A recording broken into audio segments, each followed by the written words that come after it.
What's up, everybody? Welcome to the PickSix podcast, CBS Sports Daily NFL podcast. I'm Will Brinson. I'm your host. It is Sunday, December 27th as we release this. It's our early odds look ahead special. We used to do it only on YouTube. So beloved that we decided to roll it out in podcast form as well. Joining me to break down some week 17 lines, the craziest gambling week of the year. You need to be ahead of things. If you know if teams are going to sit players, if they're going to rest guys, if you know motivation, you can get ahead of the curve. And that's what we're going to do here. You can certainly window some games. Joining me to break it all down, John Breech. What's up, Breech? Brinson, you hit it. This is the most bonkers week of the year. I have been looking at the permutations, the formulas, ignoring my family, trying to figure out what I need to know for week 17. Well, let's dive right in with maybe the most important game of the week. I can't tell, but I'll tell you this. Vegas, the folks at William Hill, who we get the odds from, our partners, our pals there, they think that the Pittsburgh Steelers are resting players because they have installed the Cleveland Browns as a 7.5 point favorite over Pittsburgh in this game. I just looked a second ago. I believe it is down to 7, but still Cleveland, who must win to get in, cannot win the division, a 7-point favorite at home against the Steelers. Do you think this means we'll see Pittsburgh and Mike Tomlin rest their players? This is one of those games where you kind of have to guess. If you think that the Steelers are going to play their starters, then you should be jumping on this number right now. And the thing is, it is hard to say what they're going to do because the thing that makes me think they could rest their starters is that, look, this team didn't really get a bye this year. The week they were supposed to have it, the Titans COVID situation came up, and then they were supposed to have that 10-day break after playing on Thursday on Thanksgiving against the Ravens, but then that got pushed back. So they kind of got screwed out of 2 byes, basically, and so this team hasn't had any time off. They're banged up. I could see Tomlin saying, you know what, I don't care if we get 2, 3, or 4. I don't care if we lose to the Browns. I'm resting everyone. I'm getting healthy for the wild card round. Now, that being said, you don't want the 4 seed because if you lose to the Browns, you end up as the 4 seed possibly because then you're playing the Chiefs in the divisional round. So blah, blah, blah, blah. I'll cut to the chase here. I do think we will see some starters on the bench, but you know what? This is the Browns. No one knows how to flop and blow things like the Browns. I could see them absolutely losing this game, but if the Steelers have players on the bench, I think the Browns win, but the Steelers cover 7.5.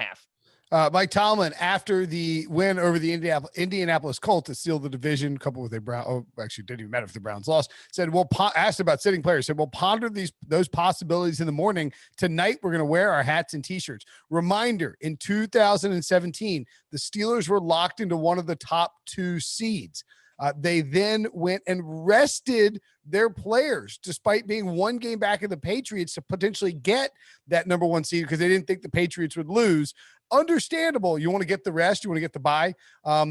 So that's something he's done before. We've seen a precedent set here by Mike Tomlin. It's entirely possible that he rests guys again in 2020. And I agree with you, Breech. It does seem likely that they would say, look, we're not going to get a bye in the 2 seed or the 3 seed.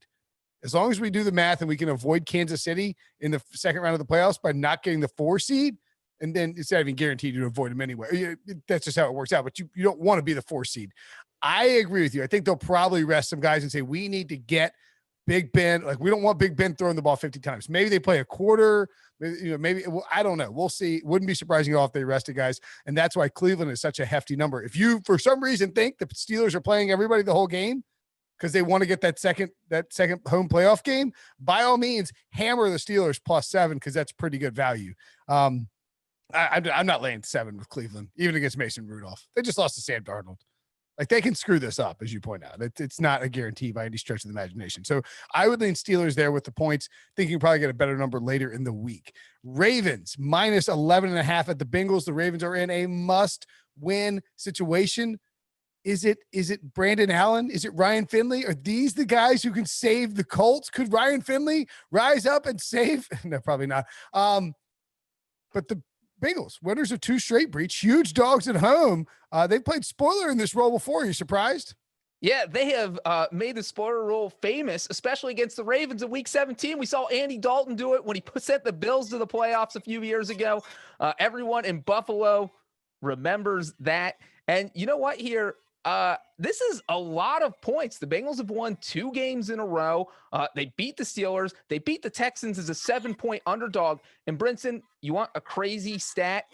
The Cincinnati Bengals are 16-4-1 against the spread over the past 10 years in games played in week 16 and week 17. Final 2 weeks of the season, they are covering machines. Doesn't matter if it's Brandon Allen or Ryan Finley, to each won a game in the past 2 weeks. I do not think the Bengals are going to win this game, but it's a division rivalry. They play the Ravens tough. Could get a little bonkers. I think the Bengals cover here. Yeah, it's possible the Bengals played the role of spoiler. I don't know though, man. The Bengals defense, look, they did a great job going up against Houston, but they still hemorrhaged a ton of yards and points to Deshaun Watson, to David Johnson, to Brandon Cooks. They were not able to slow down the Texans at all. And Baltimore is just as good offensively right now as Houston is. In fact, even maybe more dangerous because of just how aggressively they're running the football. This feels like a spot for Lamar Jackson to go off in week 17 to remind people how scary the Ravens are.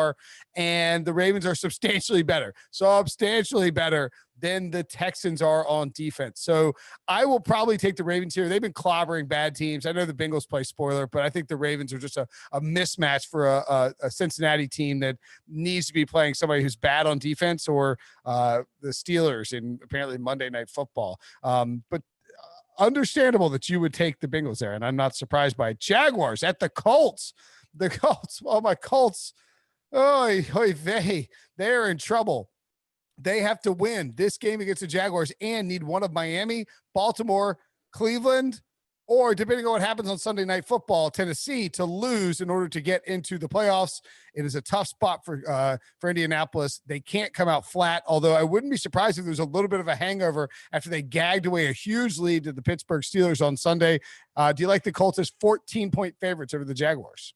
You know what, Brinson? The Jacksonville Jaguars are 1-0 against the Colts this season and 0-14 against everyone else. This is actually a fascinating game. I think this number is way too huge. You look at what Jacksonville's done against Indianapolis, 7-3 straight up the past 10 times these teams have met, 8-1-1 against the spread. And obviously, like I just mentioned, they beat them back in week 1. And you know what? Jacksonville already has the number 1 pick locked up, so they don't have to tank anymore. They can actually try to win this game. Doug Marrone could throw the kitchen sink at the Colts, and I think he's going to. That doesn't mean I think Jacksonville is going to win, but I think they're going to keep this within 2 touchdowns because Indianapolis didn't look good in the second half against the Steelers. They didn't look good in week 1 against Jacksonville. I think the Jags keep this close and cover but lose.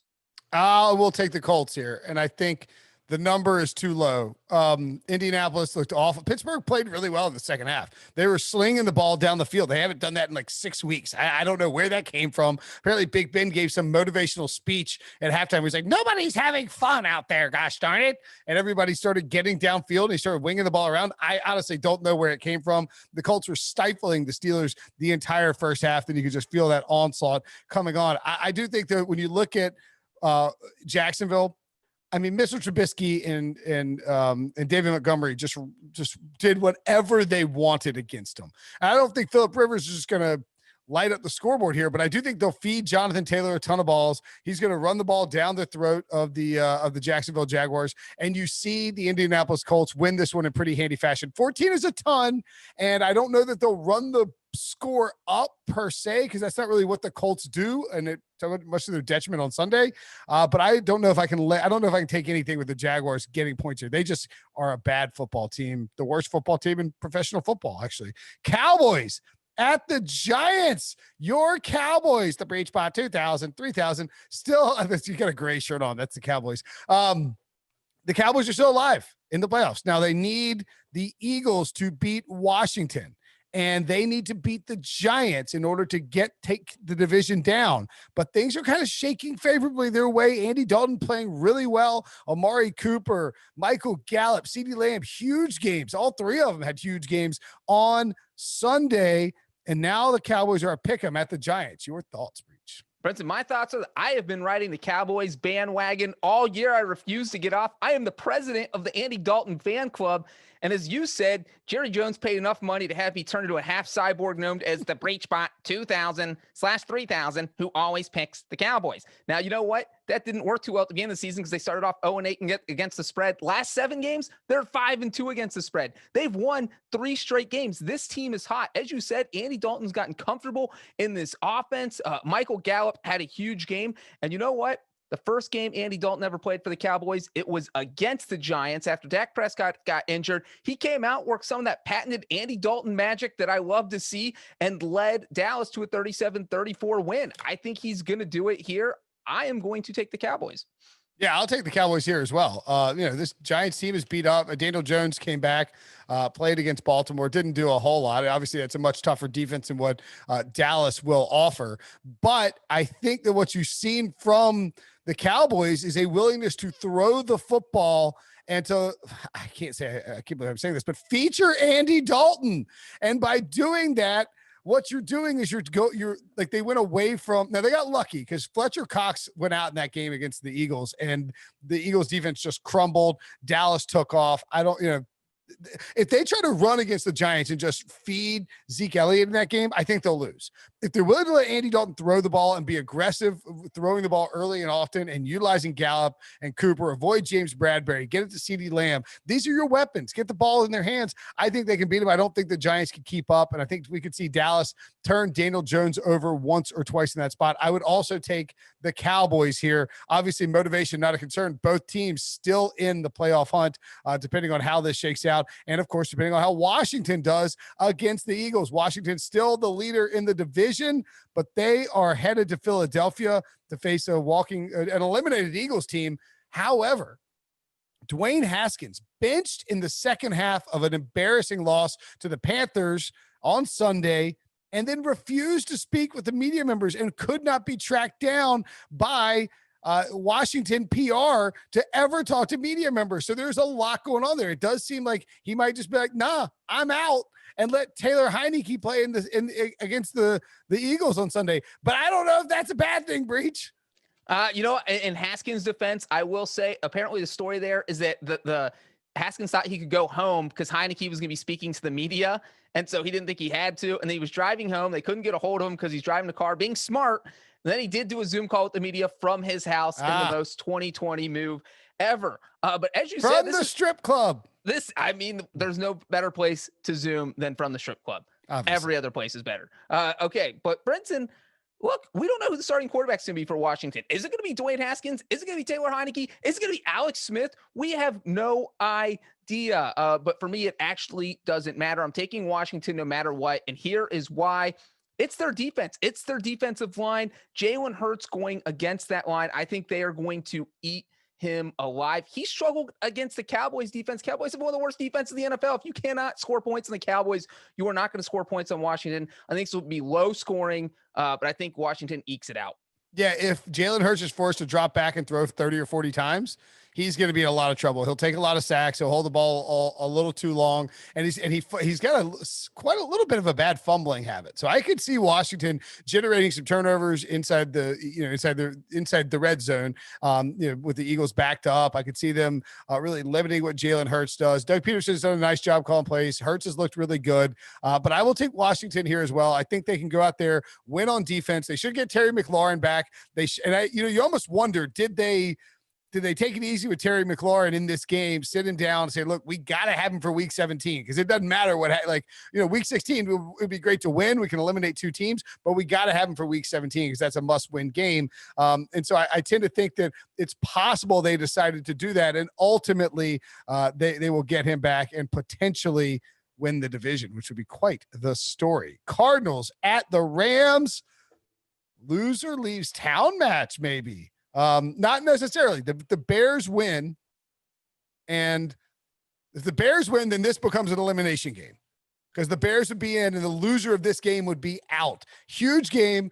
The Rams, according to William Hill, are favored -5. I would guess that line shifts pretty dramatically, Breech, and maybe off the table because according to reports from NFL media, Jared Goff has a broken thumb and is unlikely to play. What number do you think this reopens at if you had to take a gander? Yeah, it's off the board now.